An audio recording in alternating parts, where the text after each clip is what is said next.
جو عرفات کے میدان میں ہادی ہیں ان کا رب بھی وہی ہے، جو ہم جیسے پیچھے رہ جانے والے لوگ ہیں ہمارا رب بھی وہی ہے، ان پر بھی انعام و اکرام وہی فرماتا ہے، ہمارے پر بھی وہی انعام و اکرام فرمائے گا جب اس نے اس نقل کو پسند کیا ہے اور یہ فرما دیا کہ جس طرح حاجی احرام کی وجہ سے اپنے ناخن اور بال وغیرہ نہیں تراشتا،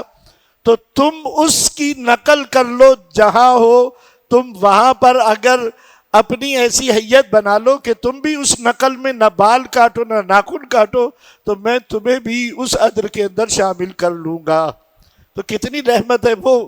تو جب وہ یہ ایک نسبت دے رہا ہوتا ہے تو پھر اگر اس وقت میں کہ جب حجاج کرام عرفات کے میدان میں 2 گھنٹے کا فرق ہوتا ہے، وہ عصر اور مغرب کا، ہمارے ہاں مغرب اور عشاء کا وقت ہوتا ہے، اس وقت میں اگر اللہ سے دعا کی جائے، گڑ گڑا کر دعا کی جائے، رو کر دعا کی جائے،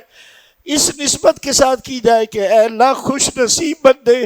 عرفات کے میدان میں تجھ کو پکار رہے ہیں، ہم یہاں پر اس نسبت سے ان کی دعاؤں میں شامل ہونے کے لیے اپنے ہاتھ پھیلا کر تجھ سے دعا کر رہے ہیں، تو یقین رکھیں رب وہ ایک ہی ہے، ان کا بھی اور ہمارا بھی، ان کو بھی وہی عطا فرماتا ہے، ہم کو بھی وہی عطا فرمائے گا، اس نسبت کو وہ قبول کرے گا اور دعائیں اللہ تعالیٰ قبول فرماتا ہے۔